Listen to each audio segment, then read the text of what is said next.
মজবুত ডিমের আবরণকে ভেঙে এই ক্ষুদ্র ইমু পাখির বাচ্চাটি বাইরের পৃথিবীতে আসতে পারছে না। দীর্ঘ ৩ দিন পর্যন্ত যুদ্ধ করছে, কিন্তু যে ডিমের খোলস ভেঙে সে বের হয়ে আসবে সেই খোলস এতটাই শক্ত যে এটা ভেঙে বের হওয়া তার জন্য অসম্ভব হয়ে পড়েছে। এই ব্যক্তি পুরো দৃশ্যটাই ভিডিও করছেন, কিন্তু কোনোভাবেই ডিমের খোলস ভেঙে দিচ্ছেন না। আপনি হয়তো ভাবছেন একটু খোলসটা ভেঙে দিলেই তো হয়।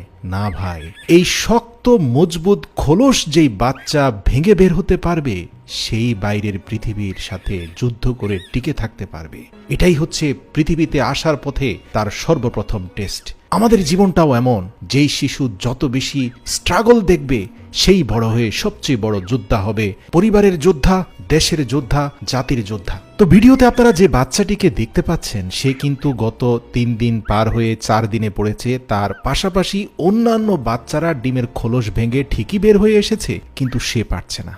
ধৈর্য হারাননি এই খামারি। মুখটাকে কাছে নিয়ে তিনি অক্সিজেন দেওয়ার চেষ্টা করছেন, গরম বাতাস দেওয়ার চেষ্টা করছেন যাতে সে ভেতরে বেঁচে থাকে। কিন্তু তাই বলে পৃথিবীতে আসার সবচেয়ে বড় যে পরীক্ষা, সেই খোলস ভেঙে দেওয়ার কাজটা তিনি করছেন না। এটাই আপনাকে করতে হবে। আপনার সন্তানকে যুদ্ধ করা শেখাতে হবে, আপনার সন্তানকে যুদ্ধের জন্য প্রস্তুত করতে হবে, কিন্তু সন্তানের যুদ্ধ নিজের ঘাড়ে উঠিয়ে নেবেন না।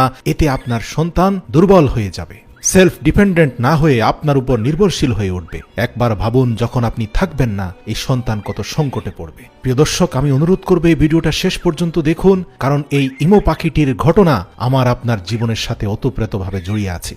প্রিয় দর্শক, ৫ম দিনে পা দিয়েছে। ইতিমধ্যে ধারালো ডিমের খোলসের আঘাতে সে ক্ষতবিক্ষত হয়েছে, কিন্তু যুদ্ধ সে বন্ধ করেনি। সর্বশেষ ৬ষ্ঠ দিনে সে খোলসটা পরিপূর্ণরূপে ভাঙতে পেরেছে, কিন্তু ভারী খোলসের নিচে যে পাতলা শেলগুলো আছে সেই শেলটা তার শরীরে থাকা ভেজা পশমের সাথে আঠার মতো লেগে গিয়ে এই পাখিটাকে ভেতরে স্টাক করে ফেলেছে। ঠিক এই মুহূর্তে তার মালিক শুধুমাত্র যেই অংশটা তার মৃত্যুর কারণ হতে পারে সেই পাতলা আবরণটা তার শরীর থেকে আলতো করে সরিয়ে দিলেন। তারপরে শিশুটা ধীরে ধীরে বের হয়ে আসলো, কিন্তু অন্য পাখিগুলো ২ দিনে বের হলেও দীর্ঘ ৬ দিনের যুদ্ধে সে ইতিমধ্যে ক্ষতবিক্ষত হয়েছে। তার পায়ের গোড়ালিতে খুব ভারী ধরনের জখম হয়েছে, কিন্তু তাই বলে তাকে হারতে দেওয়া যাবে না। তাকে সাহায্য করা যাবে, কিন্তু তার যুদ্ধটা তাকেই লড়তে হবে। আপনারা দেখতে পাচ্ছেন তার পায়ের গোড়ালিতে ভারী আঘাতের কারণে সে স্বাভাবিকভাবে ২ পায়ের উপরে কোনোভাবেই দাঁড়াতে পারছে না, বরং শরীরটাকে ডানে বামে যতটুকু সম্ভব অগ্রসর হওয়ার ব্যর্থ চেষ্টা সে করে যাচ্ছে।